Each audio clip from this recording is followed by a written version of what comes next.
السلام عليكم ورحمة الله وبركاته. ازيكم عاملين ايه؟ يا رب تكونوا بخير وسعادة وهنا. الوصفة بتاعتنا النهاردة جميلة ولذيذة ومختلفة عن كل الوصفات. هنعمل مع بعض النهاردة ان شاء الله الرنجة بس بطريقة جديدة مختلفة. يعني انا عايزة اقول ان الرنجة ما تتاكلش، ما تنفعش تتاكل غير كده.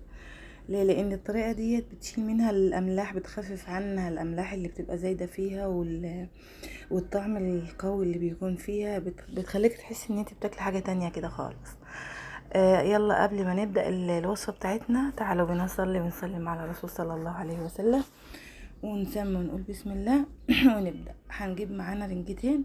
اول حاجة هنبدأ بالرنجاية، هنمسكها من الظهر كده بالمقص كده، وهنشيل العمود الفقري اللي في الجنب او الشوك اللي في الجنب من هنا ومن هنا.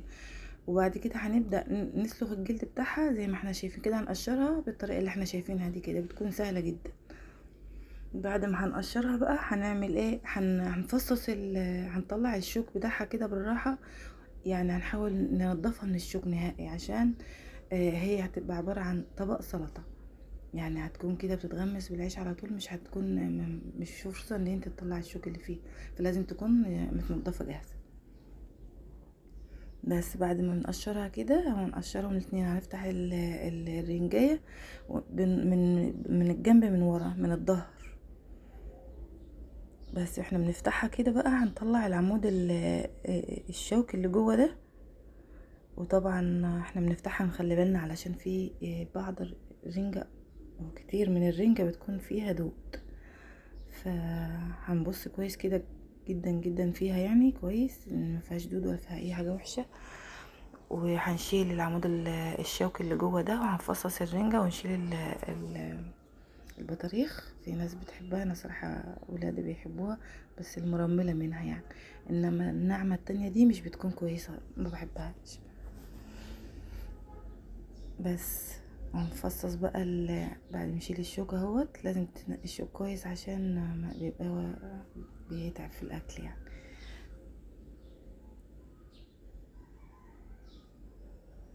نضفي كده يا ست الكل لحد ما تخليها ما فيهاش ولا شوك، على قد ما تقدري.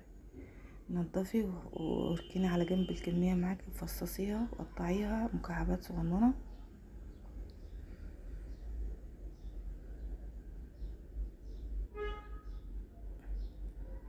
بس واحنا شغالين كده هنقول حديث للرسول صلى الله عليه وسلم. يعني الفيديو بتاعنا هيكون شامل دنيا واخرة، فاحنا كده شغالين للدنيا ونشتغل كمان مع الاخرة ان شاء الله. لو كل مرة هنذكر بعض بشيء بسيط بس كده، هنلاقي نفسنا استفدنا من الجانبين يعني، في كل الأحوال يعني. دخل النبي صلى الله عليه وسلم المسجد في غير وقت الصلاة، فلقي رجل من الأنصار يقال له أبو أمامة. فقال له النبي صلى الله عليه وسلم: ما لي أراك تجلس في المسجد في غير وقت الصلاة؟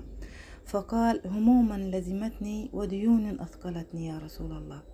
قال: أولا أعلمك أو أولا أدلك على قول إذا قلته أذهب الله عنك غمك وقضى الله عنك دينك؟ قال: بلى يا رسول الله.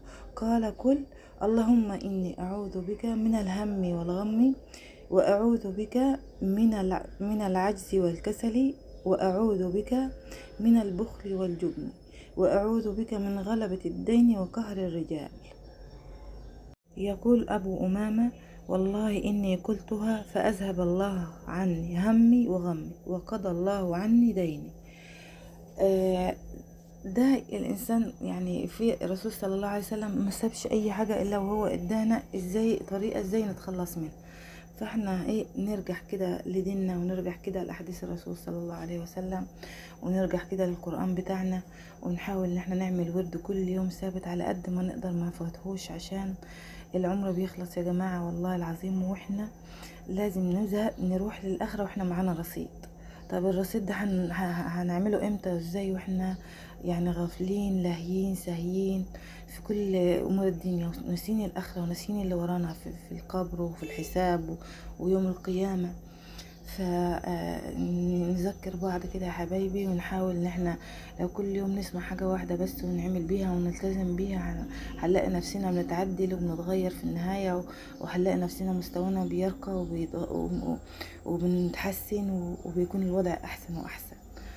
ربنا يا رب يعيننا على ذكره وشكره وحسن عبادته. هنرجع للوصفة بتاعتنا. احنا كده فصصنا التونة وقشرناها وقطعناها مكعبات، ويعني في ناس بتعملها نية، بس انا ما حبيتش اعملها نية صراحة. انا خدتها شوحتها في الطاسة على نار كده مع سقطة زيت صغيرة، وبعد ما شوحتها بحطها بقى في بولة وبنزل عليها بعصير ليمون، وبقطع بقى ايه وكمون وملح والتوابل بتاعتها، وبقطع خيار متقشر شرايح يعني مكعبات صغيرة بالطريقة اللي احنا شايفينها ديت.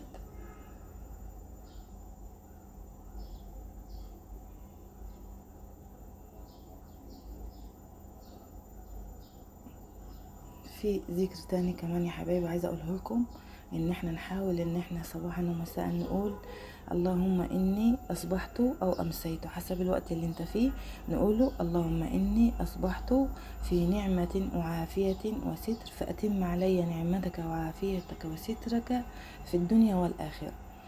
فالدعاء ده ربنا سبحانه وتعالى لما احنا نحافظ عليه ونلتزم بيه صباحا ومساء 3 مرات بس الصبح، و3 مرات في المساء بعد العصر وبعد الفجر، ربنا سبحانه وتعالى بيحفظ علينا النعم اللي ادهالنا. واحنا طبعا لو احنا قعدنا نعد النعم اللي ربنا عطاها لنا والله يعني لا تحصى ولا تعد، فمش هنحجر النعمة في خيالنا احنا، لا احنا بنقول على كل النعم اللي ربنا سبحانه وتعالى اعطاها لنا في حياتنا. فاللهم اني اصبحت منك في نعمة وعافية وستر، فاتم علي نعمتك وعافيتك وسترك في الدنيا والاخره. طبعا احنا هنا بقى بنقطع شوية خضار كده اهوت، بصل وفلفل وبنحط على الخلطة بتاعتنا ديت طحينة.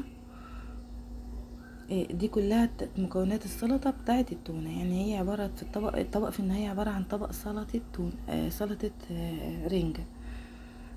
هنقطع الخضروات بتاعتنا دي كلها وننزل بيها على طبق الرنجة اللي هو برضو متقطع ومتشوح على النار.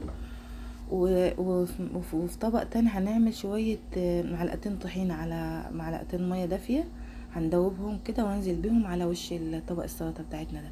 بس طبعا بعد ما نتبلها كويس، يعني ايه، تكون التتبيلة بتاعتها مظبوطة، وعصير الليمون والملح والكمون والبصل والفلفل، كل المكونات دي والخيار. وناخد معلقتين من الطحينة، وبزود عليهم شوية مية دافية وبقلبهم كده لحد ما تفك الطحينة بتاعتنا وتصبح سايلة بس، وانزل بهم على وش الرنجة.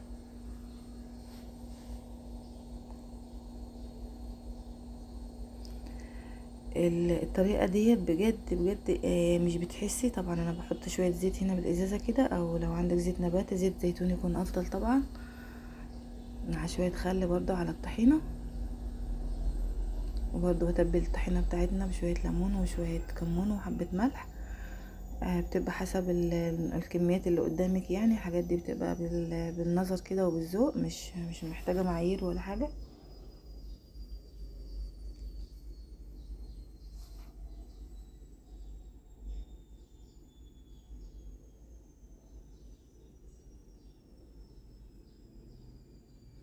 الميزة في الطبق ده بقى يا جماعة ان الرنجة مع الطحينة مع الخضروات دي والخيار والحاجات دي بتبرد الحدة بتاعتها وبتخلي طعمها روعة والله العظيم. يعني مش بتحس انك اكلتها وتعبت كده، او الحموضة زادت عليك او الاملاح او اي حاجة، مش بتحس ان انت اكلت رنجة اصلا، بتحس انك اكلت حاجة تانية ارقى من الرنجة كده.